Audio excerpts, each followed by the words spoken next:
I'm gonna say this again. You a ass y'all Florida ass nigga.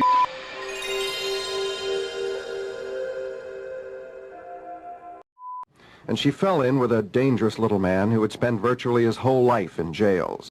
Come on, the interviewer didn't have to call him little. I see that. That was a roast. And so at 18, Susan Atkins became one of Charlie's girls, as they were called, one of the first. More would join her, and in time, all of them would develop a fanatical loyalty to Charles Manson, nurtured by his persuasiveness and hyped by the unrelenting use of drugs. Alright, what's going on, y'all? We gonna go into the depths of Charles Manson and how he was a manipulator and how he finessed those 3 girls and many other girls and guys. We will be doing a little bit of everything throughout this video, such as nonverbal cues, verbal cues, body language, psychological analysis, and the whole 9 yards. Let's get to it. You scared to die? Sometimes I feel I'm scared to live.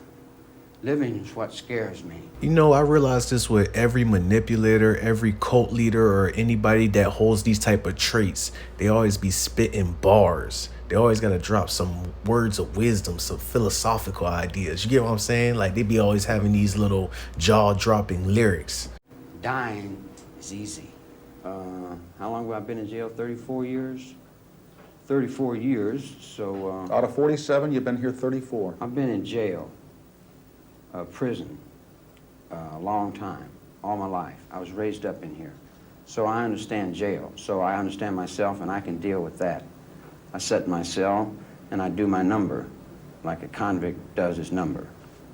But there's different colors on different people's backs doing different things. It's a different world. I love the world I live in too, just like Reagan loves the world he lives in. You love the world you live in. Look at this micro expression of anger from this interviewer right here. Wow, that's crazy. Most assuredly, it's me. You love all the pain that you've caused people, all the anguish you've caused. Oh, I don't know pain. I don't know pain. I have no depth of pain. I have no depth of suffering. I don't know ridicule. I don't know all the bad things. I haven't been punished by you all my life since I was 10 years old. I've been in every reform school you got across the country and used to lay down and have to get my ass whipped till I couldn't walk. Tell me about some pain. And that... Now, I think he said that to prove a point, but from my assumption, subconsciously, that was the victim role he played right there. It's our fault. That's all those people No want. fault. Make strong, good pain. Understand pain. Not bad. Pain's not bad. It's good. It teaches you things. Hey, some people inherit these skills from their childhood up to their adult age. So he's freestyling it, but he did it so much, like he's just swift with the manipulation tactic. It teaches you things. Like when you put your hand in fire, ow, you know not to do that again. Yeah. Yeah, I understand that. Written accounts indicate that you told the authorities, don't let me out. I can't cope with the outside world. Do you have a recollection of that? And You make a desperate plea out of something, man.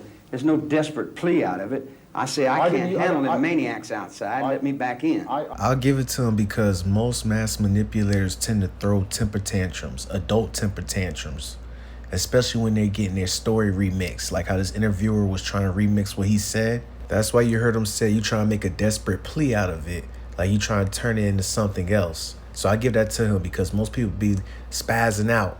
I didn't use the word desperate. That's your word, Charles. Yeah, well, your inflection and your voice tones were implications there.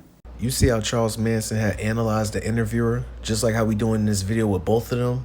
I'm telling you, you see most of these individuals be knowing what they do and they master it, whether they practice it or whether they just gain this experience from their childhood to being an adult. These type of individuals be sniffing out people who are vulnerable. They be sniffing out their prey, people who are actually dependent on this type of behavior right here. And I'm gonna show one of Charles Manson girls right here and just how her behavior is and how her nonverbal cues is. He easily sniffed her out. And before I ever got in the car, Tex and I had our own special little stash of cocaine. Yep, you guessed it. She's a smoker. She's a smoker. Like on some Faith Evans singing at the DMX funeral.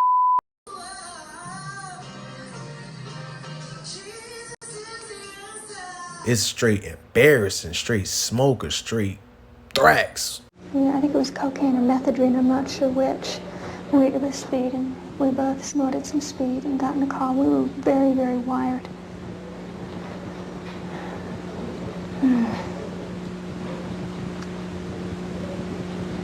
And we drove to the house with instructions to kill everyone in the house. From Charlie? Yeah. And not just that, but that we were instructed to go all the way down every house, hit every house on the street? On the street, yes. She even let the interviewer correct her on what she was trying to say or assume what she was trying to say. This is how you could sniff out somebody who's like vulnerable. Now, I ain't gonna roast her too much, but I'm gonna stop right here. Let me know if y'all had liked this. Like, comment, subscribe. Let me know what y'all had like in this video down below and if I should keep going with this specifically, but I got a lot more, man. Peace.